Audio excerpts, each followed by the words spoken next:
didn't have time to get my coffee. I saw the intro and it went really quick. Hey everybody, welcome to our webinar. How you got you've had your eNPS. Now what do you do? Turning scores into action. We're so glad you're here. And if you don't know who I am, because I am not usually on these workforce ones, Sonia Lucina is usually here. I'm Crystal Wiese. I'm the Director of Marketing here at QuestionPro. And I am so excited to be joined by Brad Federman. And we're excited to just jump into this conversation. We did say in the description that it wasn't going to be there were no slides.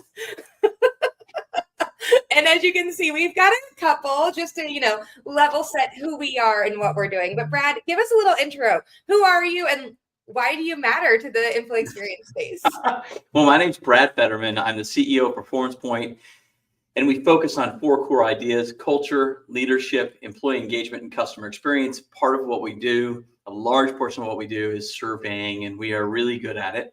And we have produced some significant results at our clients. I think that's one of the slides. I think you have some of that information on there. And so wanted to bring that to you and share that with you because it matters. Everybody spends an outrageous amount of money on these surveys. And yet most people don't benefit from them. Most companies don't benefit from them. And we want that to change. If you're going to spend the money and do it, let's make it matter.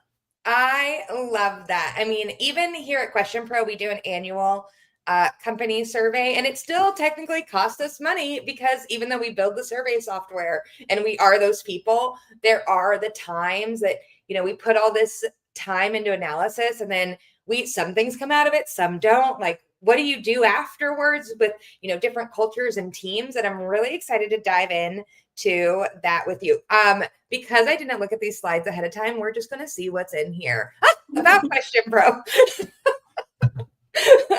If you didn't know, Brad talked a little bit about what performance does, and QuestionPro obviously is one of, partners with Brad and PerformancePoint to do employee surveys across large organizations and small organizations because they do really matter. And when you listen to your employees, magic happens, and we do it all over the globe. This is just a little bit of the 400 employees that we have everywhere. And so if you're looking for employee experience in any region, let us know. I'm based in Austin, Texas, and it is very rainy today, which is, good and bad. We did have a slight, small hurricane a couple weeks ago. And Brad, where are you based out of? I'm in Memphis, Tennessee, and we are having a break from the rain. I told you that we're probably close to 40% more rain this year than last year. So we're feeling it too, but I will take the break when I get it. How's that? We love that. And then a little bit about PerformancePoint. These are the 4 things you were talking about: cultivating culture, lifeguarding leadership, enchanting employees. There you go. Yeah. And compelling customers. We love being partners with you. Well, we love being partners with you. And the reason we did that is because our customers get the best of both worlds. They get incredible technology, and then they get the expertise that we have in terms of running surveys and the best practices. And I put a couple of these things on here on purpose. Like, how many companies we have an average of 92% participation rate. Most of our clients are in the 90s. We've seen 59% increase in engagement in 1 year for certain clients. If you do it right, great things happen. I love that. And, we're live streaming we got it set up so we're live streaming on Brad's LinkedIn account. So shout out to us for figuring that out. And if you have any questions about QuestionPro or PerformancePoint, please reach out to us or drop it in the chat. We are here. We're ready to answer your questions, whether that be on YouTube, Facebook, LinkedIn, or the webinar platform that we're logged in right now. We're so excited. Okay, I think there might be one more, but I'm not totally sure. Oh, Q&A. So now we're in it. We don't need that now, but let's dive in. We're here to talk about your eNPS scores. Once you send out that employee survey. So this is for people who we assume you have sent an employee survey if you're here.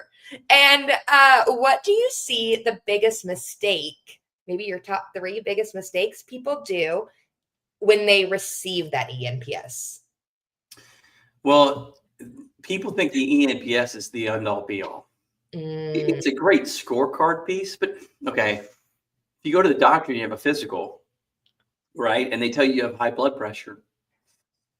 And then you go and eat cheeseburgers afterwards. It doesn't help you, right? So the eNPS score is a score. But what you really need to do is you need to look at what it's truly telling you. And I think the biggest mistake people make is they forget what an engagement survey is about. They look at Ooh. their top rated items, their lowest rated items, and then they go, let's work on those things. But the truth of the matter is you want to work on 3 ideas. You want to work on the actions that are going to have the biggest bang for your buck when it comes to reducing your turnover, Okay. improving your productivity, and creating the best PR firm you've ever had, which is brand ambassadors as your employees. When they leave your figurative or literal 4 walls, what are they saying about your company? How are they talking about your organization? That's what you really want to do. And I see very few organizations connecting the results to those issues. We do it every time we do a survey. We want to make sure that you are actually driving those 3 things, and engagement means something at your company. Okay, so just so that I make sure I actually learned it and didn't just sit here and nodding, I almost was like, oh, I should take notes.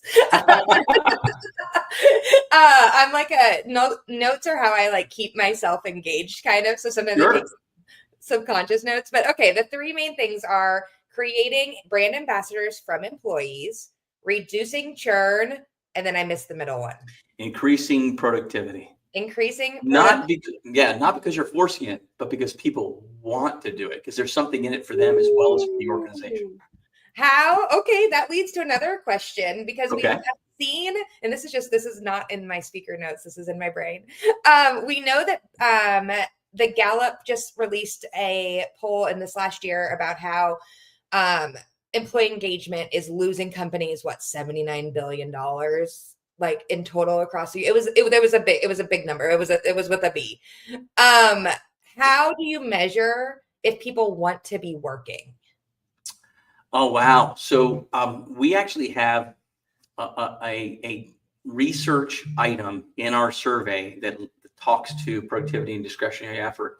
And then we actually tie the results of the survey to that research item. So when we do our eNPS, it may be about how willing are you to recommend others to work here, some form of that question. But we don't look at just that eNPS question and say, here's what the results are. We actually tie our results to 3 research questions that we know are tied to the 3 things that we just talked about. So we can tell you the percentage of people that really want to work, the percentage of people that don't really want to work, but more importantly, what do you need to do to move that needle? Yeah. Right. And that's the power. The news is just the news. Everybody gets caught up in it. Oh, it's only a 50% blank favorable, right? And the truth of the matter is that doesn't matter. What matters is you've got this huge chunk of people that are not disengaged, but are passive, right? They're passives. They're not promoters, but they're passives. What can you do to get those passives to become promoters? What can you do to get those passives to want to give more to the organization? And our surveys tell people exactly what to do after the fact. Woo. That's a good one. I mean, we talk about that a lot. We just have been working through we just surveyed 5,000 US employees in certain regions, and me and Guy and I, sorry, that was bad English. Guy and I have been working through the data, and we've been actually also watching our vernacular as we're looking through it, because it, with employment, like employment rates or unemployment rates are down. And it says, 80, I can't, you'd have to correct me in the comments, but, over 50% of people are not looking for a new job. And the vernacular Guy and I were talking about, I was like, oh, they must be happy. They're not looking for a new job. And something I definitely am making sure we're being careful about as we dive into this data points is not assuming happiness because people aren't leaving. So we actually have a phrase we use. You'll like this, Crystal. You'll like this. We say, you may have the bodies, but how many souls have left the building? Because you can have turnover that's physical, and you can have turnover that's soulful, right? You want people to be excited and happy to work where they're working. You want them to feel a part of something. And you can't measure that with physical turnover. That's true. That's really true. And so I guess that takes me to my next question then is how do you convince skeptical CFOs or C-suites that investing in engagement isn't a nice to have, but like a direct path to financial performance, like financial growth? So a couple of things. One is we can point to examples, case studies where it has significantly changed people's organizations, pathways, right? How whether they're being successful or not successful, how successful they've been. So I think having a proven track record helps. But the second thing, and if you don't have one, then you can research others that have, and that'll give you the information you need. The second thing I would tell you is to do exactly what I just talked about. A CFO cares about numbers, right? So show them that it's directly tied to the numbers. We can not only help predict things like turnover, productivity, and brand ambassadorship, but if you give us numbers about your organization, right? So for instance, if you're retail and you say, we're not only going to give you our information about that you need to run the survey, but we're going to give you our store information. So you'll see revenue, you'll see turnover, you'll see everything at the store. We can actually run an analysis and show you how engagement is impacting store performance. Ooh. And that's powerful, right? That's really, really powerful. Yeah. And so CFOs love that. It's funny because getting HR and CFOs to partner, I think that's the more challenging bridge to cross. Interesting. Yeah. Okay, I love that. Maybe that'll be our next webinar, Brad, is how do you get your CHRO and your CFO to go out to dinner? There you go. There you go. I love it. That seems like an HR violation. But I kind of love, 81%. See, look, she dropped it in the comment section. Said Awesome. They haven't applied for a job in the past 3 months. So people aren't moving, but are they happy? That is something, your surveys can talk about. And you mentioned the retail space. And we did a benchmark for eNPS across industries this year. We surveyed a bunch of people. I can look it up. But the eNPS for retail was 17 last year and 18 this year. So it went up by 1. Yeah. What is, if you were to say I know eNPS is just the number, but what's the ideal number? What are people aiming for? It's so hard because that's so different based on who you're surveying. So, you got government versus versus profit. You got union versus non-union. You got retail. If you did the corporate headquarters, you'd have a much higher eNPS number. And if you do the hourly people in the stores, in the retail stores, it's going to be lower, especially for retail organizations that have done things in the past to save money. Let's face it, physical retail has been struggling for a lot of organizations. So you'll find that they have cut hours, put people to be part-time. They've either eliminated or reduced benefits, a variety of things. And so it's having an impact on the allegiance, the loyalty, and the excitement of their employees, right? And so I think you really, it's hard to give you a number because I think it would vary based on all those different types of wouldn't think it will vary based on all those factors. So I'm not going to do the silver bullet on a webinar. I won't do it.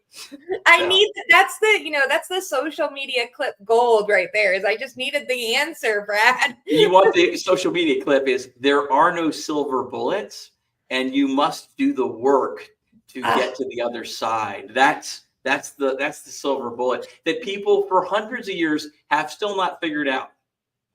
So, that's fair. And it is very chaotic. We see that in our eNPS benchmarks over the years. Like you bring up government and the public sector, they went from 24 last year to 11 this year.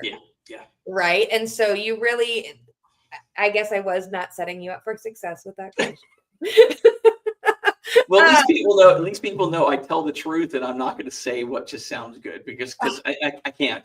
And there are a lot of consultants Mm-hmm. that do that. But I mean, I want to tell the truth to your audience and to my audience. So That's fair. And I'm gonna jump. Gia is gonna drop the link to our eNPS benchmarking study in the comments so that you can see it based on your industry and you can make your own educated decisions using your brain, as Brad says.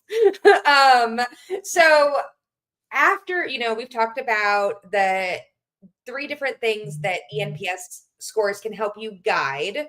You want to be able to tie that to revenue and prove those models to your CFOs and your C-suites. But then how would you say, where does the ownership of culture truly sit in an organization? oh. Well, I'll go with Too ideally. hard? Ideally, it rests with everyone. It rests with everyone, and it's a myth I want to break, because I think too many organizations see it as an HR responsibility. Then other organizations say it's the CEO or the C-suite. But the truth of the matter is, everyone's responsible for culture. Yeah. And no one should be exempt from it. And when you do, basically when you tolerate bad behavior, the bad behavior is what your culture becomes. And I think companies always have, it's the hospital with the brain surgeon, or it's the company that has the best salesperson. And they always say, or the guy's been there for 35 years, and they always say, oh, that's just Joe. Don't worry about Joe. But the truth is, that's your culture, not what you put on the wall, not what you put on a placard, not what you measure in an employee engagement survey. It's what you tolerate is your culture. And so we have to expect the best from everyone. That doesn't mean that we can't give people grace when they make a mistake. It means that we need to expect them to own the mistake, attempt to fix the mistake, and not repeat the mistake. And I think that's where we have to go. So I would tell you, it's everyone's responsibility. And in an ideal world, managers should meet with their teams and talk with them. But the truth of the matter is, I would tell you to go down that road may be a mistake. So yeah, I just said the ideal thing. One of the things that we do with our survey is we run an analysis on leaders in the company, managers in the company, and we actually will tell you which managers are primed to be able to run their own action planning and follow-up, which leaders or managers need support and a partner from somewhere like HR or a manager that's doing a great job, and which managers or leaders can't run their action planning and somebody has to do it for them because there's so little trust and things are so bad. You have to find out what's going on in that environment, and you're going to have to help fix it and either coach that leader to be a better leader, or you'll have to make a change. And what I think is sad is everybody do these surveys, and then they go give the information out to each of their managers, and they say, go run your action planning. And in some cases, they're making it worse, not better. They're damaging their companies, not improving them. That's scary. So. I mean, and that can be, I think as we move remote too, you have a lot of managers who are siloed. I know this is, most people don't see me on our employee experience webinar. So this is new. This might be new for our audience is, I manage a team of about 15 people remote. And a lot of the recommendations I get on how to help my team are all recommendations from in-person cultures.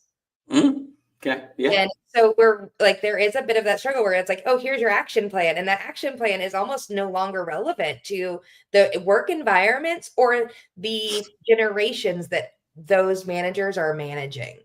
Well, I would argue, I think not only is that correct, I think a lot of the follow-up and tools and actions we take need to be adjusted based on what kind of environments we're in. I would argue the surveys do too. I think a lot of the surveys, it's funny, you saw a lot of companies change surveys during COVID because everybody was remote. Some people were hybrid, and they had these special remote hybrid surveys, right? But then when everybody, when COVID kind of, I don't know if they disappeared because it's still here, but when COVID took a back seat, everybody went back to the normal engagement survey, and we have started making changes to the way we approach it and the items we use based on the changes in the workplace. And I don't even think it's solely remote that needs to be changed. I think the values of what people want and what they care about are completely uniquely different today than they were 10 years ago. And too many companies don't change their surveys because they like to have the benchmarks they had since the 80s.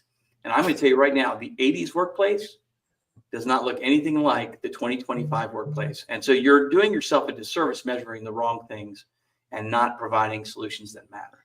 Woo! That's a word for someone out there, Brad.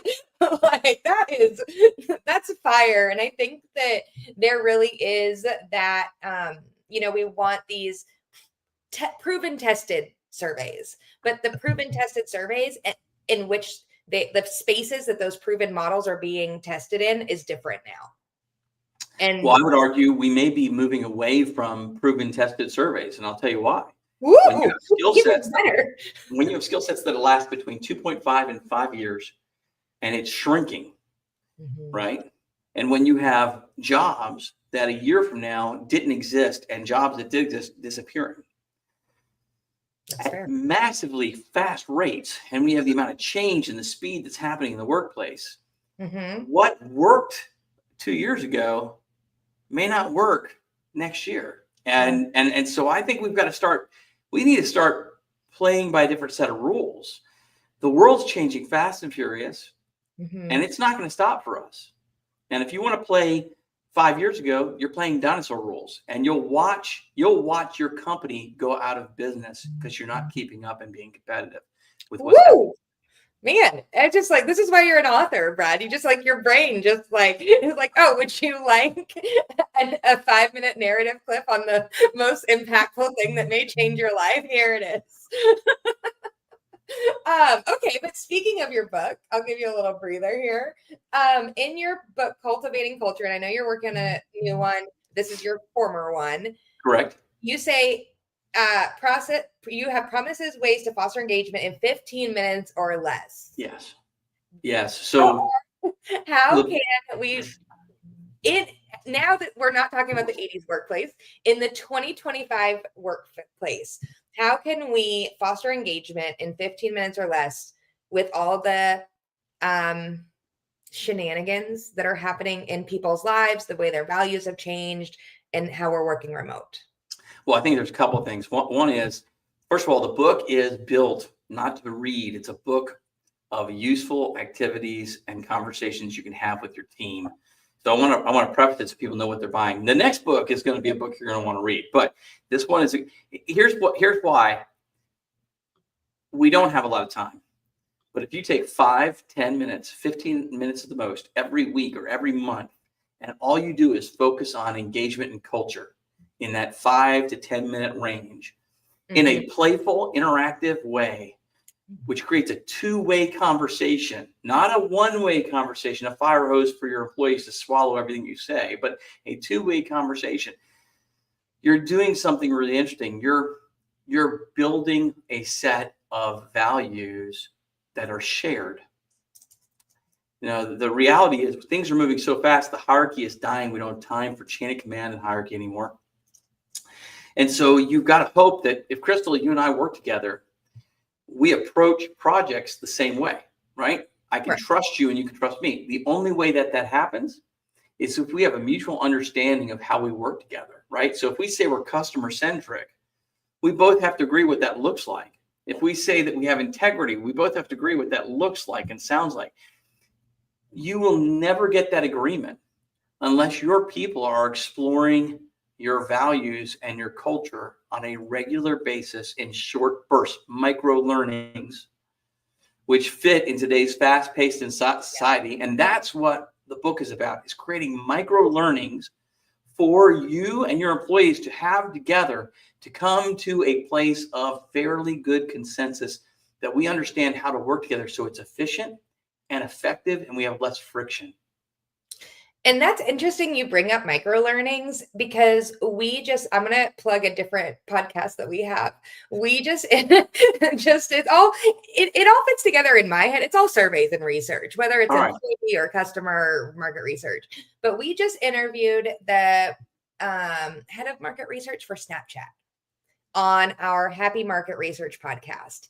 And she made a comment that while Gen Z, everybody disregards them for, they're always on TikTok, they're always doing this, but they can their brains can process information much quicker. They're not listening to it, they're just moving through it faster. And so those 15, when you say micro learning, that really makes me think of, if we want to bring in these younger generations in the workplace, right? You're at a workplace that may have had culture in the 80s, you're looking at almost 6 generations in the workforce right now. And in blue collar workforce, which is wild. Well, let me tell you how well it works. When we started doing this in our own company, because we eat our own cooking, and that's important. I travel for work a lot. And so I'd miss the meetings. And when we first started doing it, we'd cancel the meeting if I couldn't be there because I was, quote unquote, the perceived leader, which I get that. But it was interesting because the effort, the activity, and what came out of it, the benefits that came out of it for our customers, for each other, were so huge that my team came to me and said, "Can we have the meeting even if you're not here?" And I said, "Absolutely." Well, here gets better. It even turned into this. Every week, someone leads, and I don't lead anymore. They all take turns, and they've created a round robin approach to leading the meeting because everyone wants to be a part of building the team and improving the culture, and everyone has something to give. And so, the truth of the matter is, you've made a huge difference when people will meet without you, and when they don't need you as the leader to always lead. That's fantastic. I love that. That's a good one. So good. And okay, yes, Christina, I see your comment. We will be sending out this recording afterwards. It's that good. I know. You can also find it on YouTube. The link's already there. But we will be sending out the recording afterwards. So as we talk about eNPS scores, the highest one we saw was in the IT industry.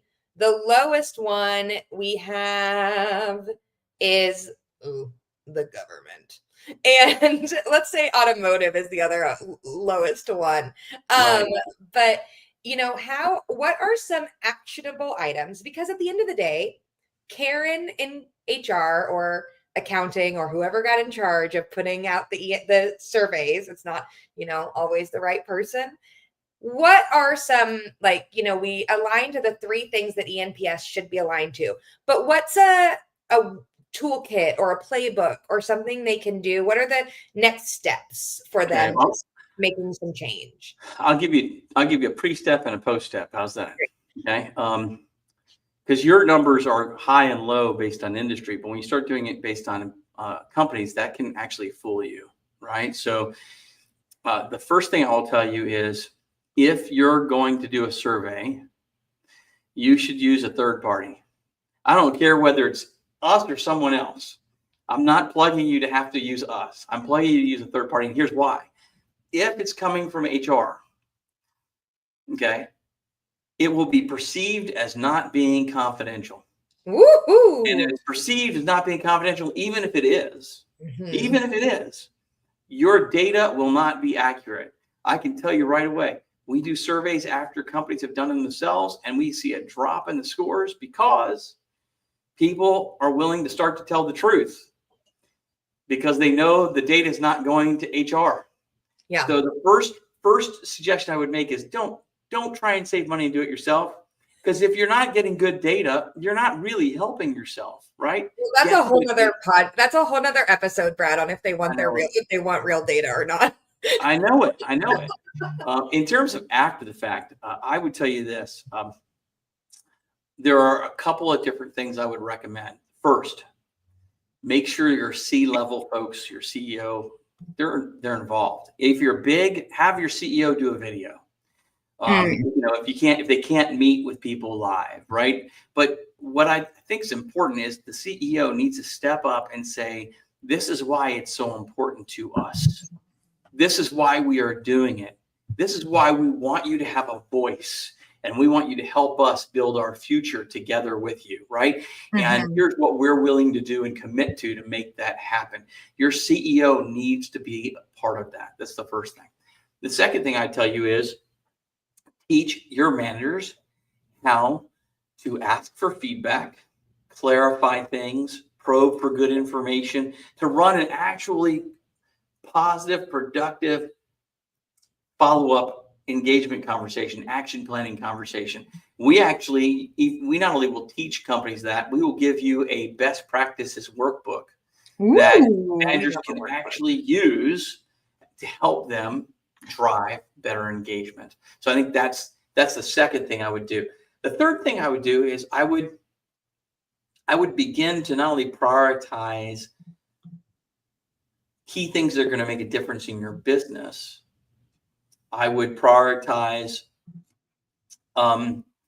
where your biggest challenges are. So we always look at items, but sometimes the biggest challenges it's the Northeast regions falling apart, right? Or it's these sets of managers that are struggling. And so I would really tell you, we do a whole analysis, and we will, sometimes it's gender differences or racial differences. I will run every statistical analysis that we can, and we're going to say, look, for some reason, women are 20 points lower in this region than men. Something's going on. You'd better look at it, right? Or we'll say, we'll say, hey, marketing is 10 points lower than the company. We need to find out why. And so we will actually help people not only prioritize items, but areas to focus on. And then the last thing I would tell you is, when you're doing things, you need to do two things. You need to communicate the changes you make in the workplace in a way that connects them to the results of the survey. Yes. And you need to, before the next survey, compile all of that. I've actually worked with clients where they put together booklets that talk about, here's what your voice did, right?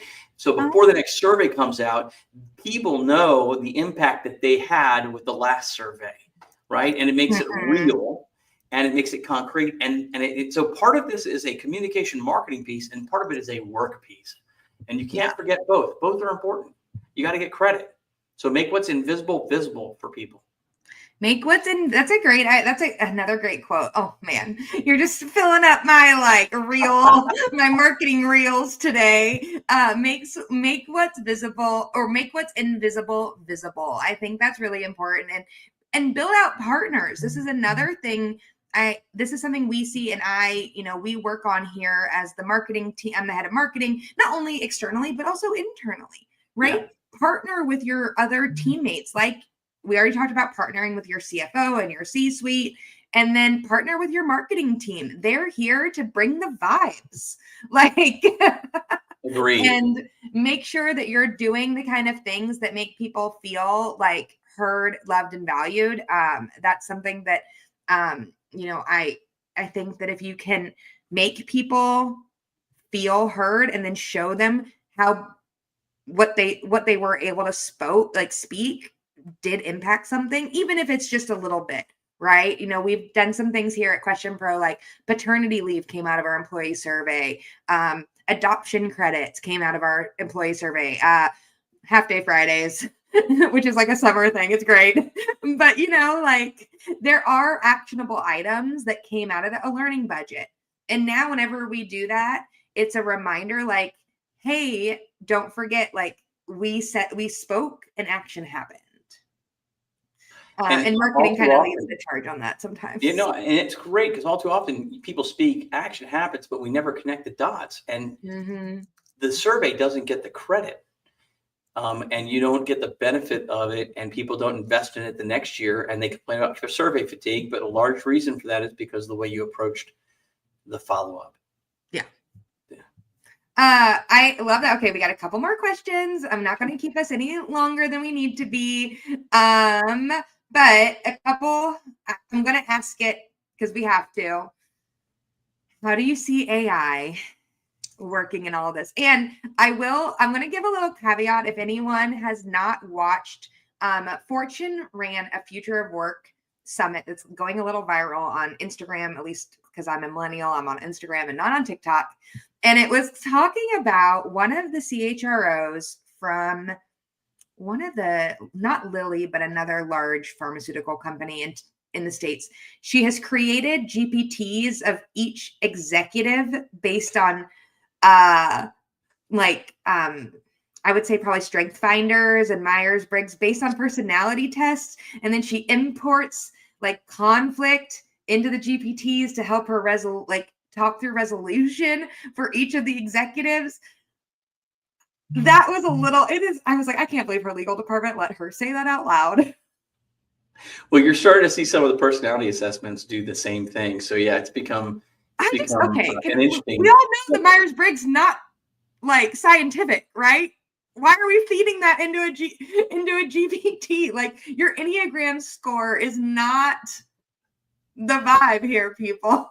No, those tools are interesting and they're good for a purpose of making you reflect and look at yourself, but they aren't predictive in nature. You're absolutely right. And so you'd better be careful a little bit about how you use them. I think that's a fair statement on your part. Gosh, AI is huge. I'm going to use the term double-edged sword. Every time we come out with something new, there's a double-edged sword. It produces good and it produces not good, right? And part of that is our choices. I would tell you that the way we should use AI is we should use it to support a better workplace and our people so that they can be more strategic and thoughtful and have a better workplace experience, that we can all win and be productive together. But the flip side is also true. There was a huge financial conference, I think, with financial investment bankers and financial advisors, and the lead keynote got up and said, next year, 60% of you will be without a job because AI will replace you. Rude. And which was a shocking line, a very shocking line. And so, you're seeing people approach AI from two very different vantage points. How can it help support our people, make them more strategic, give them a better experience, and improve our companies? And then how can we replace people? I'm hopeful that organizations recognize that if we replace people instead of supporting people, if we don't connect AI with the human experience, if that happens, then there won't be customers. And if there aren't customers, we're all going to lose, right? So to me, I think we're at a real interesting crossroads. I'm always using it to support folks. Right. For instance, we have an AI product that goes with our culture program. And if you have a lot of virtual meetings or hybrid meetings, we have an AI coach that sits in your meeting and watches it. We upload your actual values and behaviors for your culture that you've defined, and we train the AI in them. And then it watches the meeting and it will give you feedback as to how well you're living up to your culture, where you're doing a great job, where you could do better, what could you do to do a better job. But it's constant feedback that you don't normally get. And it's a reminder that we all have to live up to our culture and that none of us are exempt, as I said earlier. So I love that. And I think that is that kind of goes also back to the working remote and the hybrid workplace. Is my boss never sits on my meetings, right? Because it's all on Zoom. Like, you're never going to just wander into an office and be like, oh, like, no one ever wanders into a Zoom room. Right. Like, we used to. Or if they do, we are worried about who it is and what they're doing there. But yeah. It's like, hello, why are you here? What's going on? Or if they put like, this is like the meme, right? Like, somebody puts a calendar invite on there with no reason, and it'll live rent free in my mind until I'm like, or even if my boss, because we're very different generations, he'll give the ... after a sentence, and I'm like, Eric, what does the ... mean? And he's like, it doesn't mean anything, Crystal. And I was like, God damn it. It's like generational differences with texting. If I use punctuation on a text, with a young person that works with me, they think I'm mad. But if I don't use punctuation with somebody who's older, they think I'm stupid, right? So, you that is like totally the thing. But it is, how do you using AI to enable culture instead of hinder it, I think is really important. And how do you, like, even today, right? I use Perplexity to build out our kind of speaker guide because I got a little nervous. And wait. I just need to point one thing out. He used it to build out her part of the session. I have not prepared at all. I'm winging this whole thing. I had no idea what's coming, right? So this is totally not rehearsed, but we're having a good time, aren't we, Crystal? That's the point, right? You want to create like authentic experiences and enable AI to help you do that, and not build beige experiences. Here's my worst nightmare is that AI is going to just kind of like create the mid of everything, and every company is going to be beige. I'm going to give you one more quote. And I actually wrote this as a comment on a person's post this morning on LinkedIn, which is, people are craving real. Mm-hmm. They're tired of the plain vanilla AI stuff. They don't want it. They want real. They want authentic. They want warts and all. What makes people interesting and what makes companies interesting is not that they're perfect. It's that they're working to try and be perfect, but you see who they are in that process. Mm-hmm. Think about it. If you meet somebody who's always on and everything's great, you don't trust them because they're one-dimensional. You're looking to figure out who that person is, and that's what matters to us. We want real, authentic experiences. Give people real. Yeah. And I think that is another, being authentic while holding people in a place of accountability, because people actually like, I always tell myself I'm not very good with routine, but I know I thrive in routine, right? Having things that keep me accountable are actually good for me. They're not trying to hinder me. They're trying to help me. And I think that is where, when you look at accountability and authenticity, as a benefit to your company, not a hindrance, and not a like, oh, well, nobody wants that, right? Like, they want this facade. It's in reality that people are craving those things as employees and as customers. Absolutely. Yeah. So that's definitely, I totally hear that. And so, okay, I got one last question, and here we go. What is one thing everyone listening should stop doing, and one thing they should start doing to make their in terms of surveys? In terms of culture and employee experience and surveys, what's one thing they should stop doing and one thing they should start doing? All right. Just one, Brad. Well, can I do one for culture and one for surveys? Yes. All right. For surveys, what they should stop doing is they should stop looking to make sure that year over year they get a better score. And if they don't, getting frustrated and looking at who screwed it up for them, right? They should look at it as a health report. Here's where we are right now in today's scheme of things. What do we do with the data? There's a phrase, a Shakespearean phrase, and I'm not going to say it right. There's no such thing as good news or bad. Just thinking makes it so. It's data. Stop looking at the scores and saying, this is bad or this is good. Look at the scores and say, what does this mean and what should we do now? That's the first thing. The second thing I tell you is, when it comes to culture, stop treating it like an event. Culture is a living, breathing thing that must be fed and nourished every day. And it needs to be a part of the way you do business. And if you are thinking that a placard or a poster will do it, or talking about it once a year at a company meeting is going to do it, you are so wrong. And it will not be pretty, and it will not be what you want it to be. So treat it with that kind of reverence. It's like, sorry, you made it sound so nice. And I'm like, oh, it's like a sourdough starter. So important. And I was like, ooh, a sourdough starter. That's what you've got to feed it just a little bit every day. You can kind of, if you forget about it, it doesn't kill it. You have to revive it, right? But it grows and works better if you feed it every day. Yeah, and those sourdough starters they're valuable. People care about those. So yeah. There we go. And they take care of them and they pass them down for generations. It's like, oh, I understand you got really like, you had such a good quote, and in my brain I went, sourdough. Okay. Kelly Weidmer has a Weidmer. Sorry, I butchered your last name, Kelly. Do you find, I don't even know what this is because I don't work in employee experience. Do you find the ESI metric helpful in addition to eNPS? And I don't know what an ESI metric is. And I'm not sure I'm following that either. Can you tell me what you mean by ESI? I would love to know. Maybe I can let me give it a little. I'm feeling like I should know it, and maybe I'm just having a little bit of a maybe. brain fart. Let me do. What is? Let's see what Perplexity has to say. Live using AI in live time right now. Employee satisfaction index. I'm not a big fan of ESI. Satisfaction and satisfaction questions, and Kelly, I hope you don't take offense to this. I'm sorry. If I ask questions that are about satisfaction, they change from minute to minute, hour to hour. They're not, for instance, I'll give you a great example.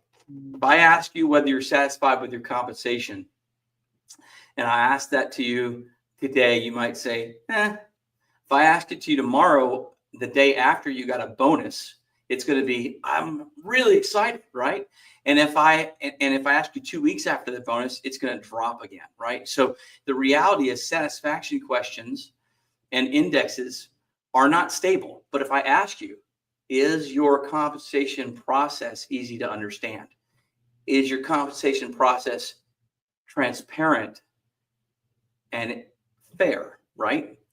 Or not political? Those are stable types of questions that don't go up or down a lot unless you've made significant changes. You want to ask questions that are going to function like that because it leads to real action and the ability to change the workplace, whereas satisfaction questions lead to reactions to where people feel at the moment. So I personally am not a satisfaction index kind of guy, and that is why.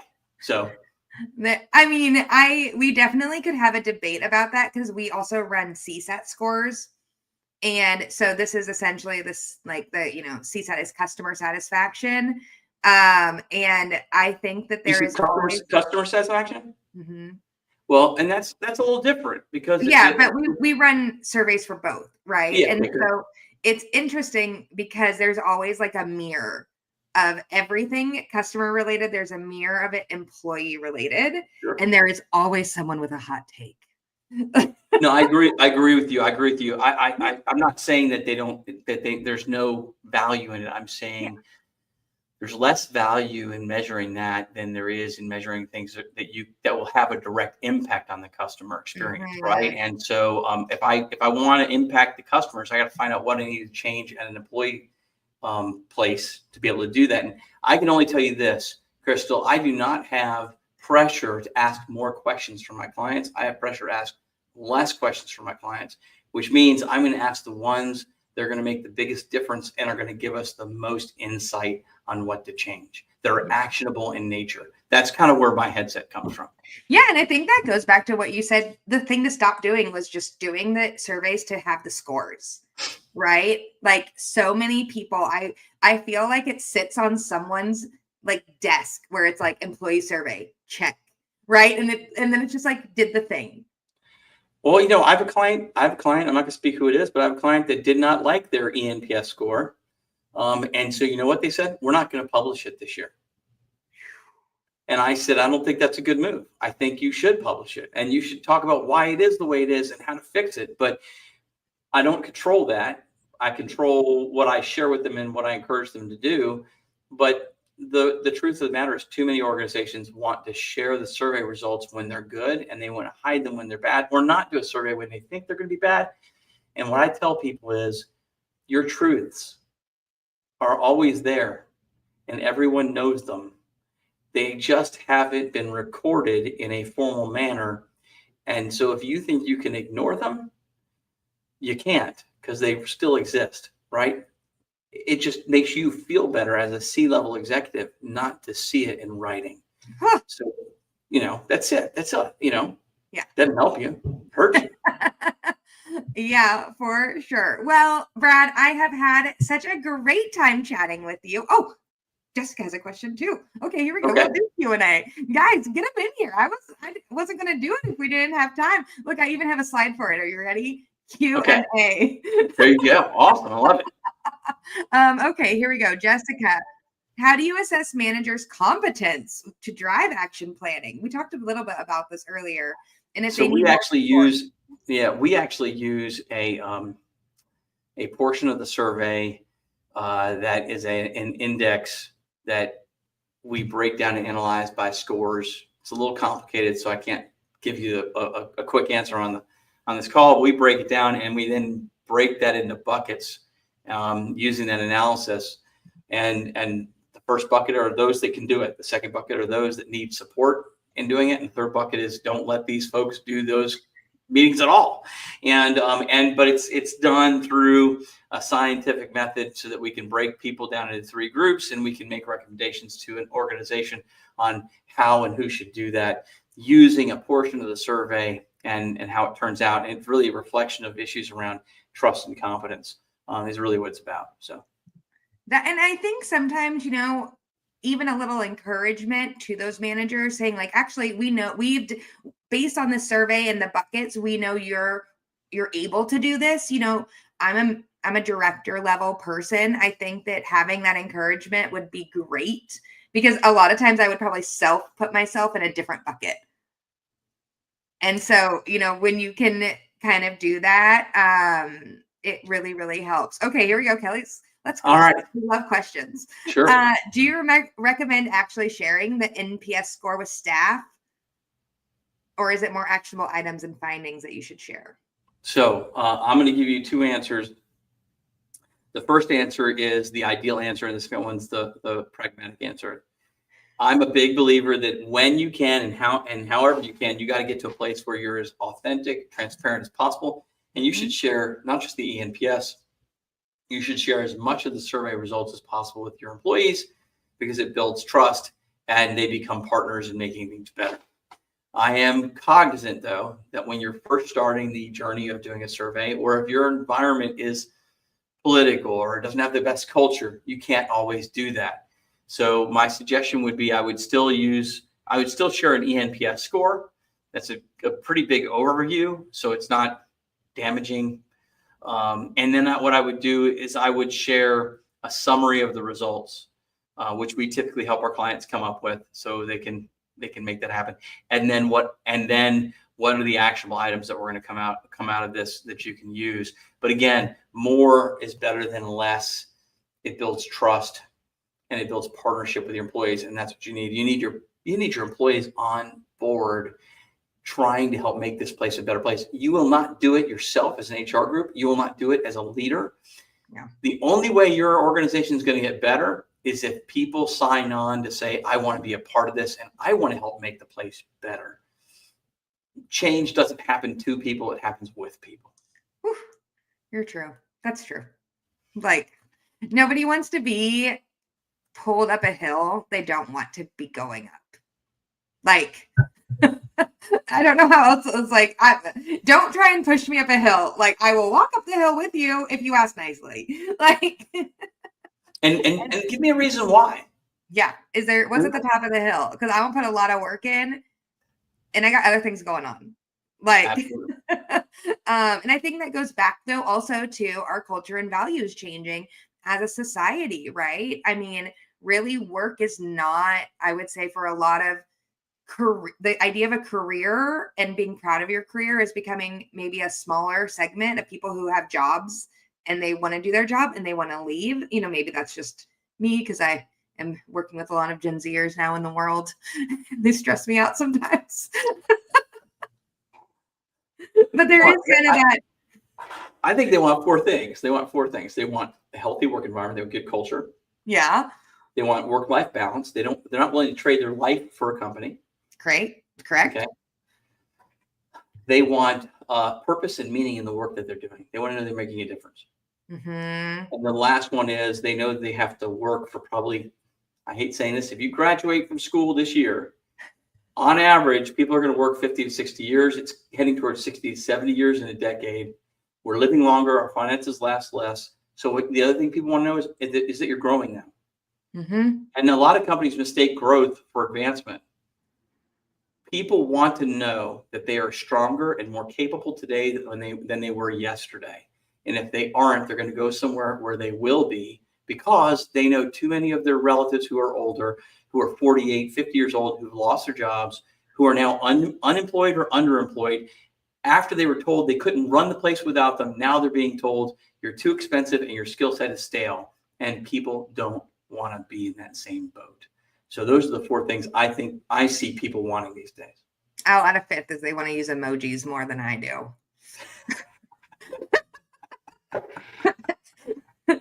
I love it. If I have to see this emoji anymore, I want to die. But I will say that is a lot. Even I think about that. I have older siblings who have worked in tech a long time, and it is that that if I want to be growing my skill set, because you don't want to become outdated.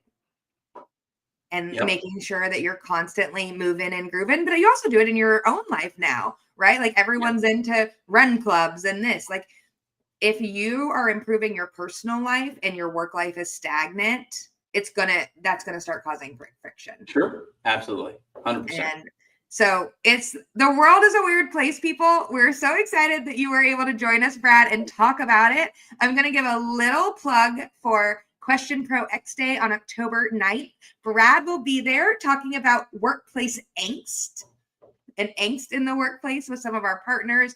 We also will be having an employee listening 2.0 panel and a psychological safety discussion happening. There will be an espresso martini cart in the afternoon, and I'm there. and a live Longhorn.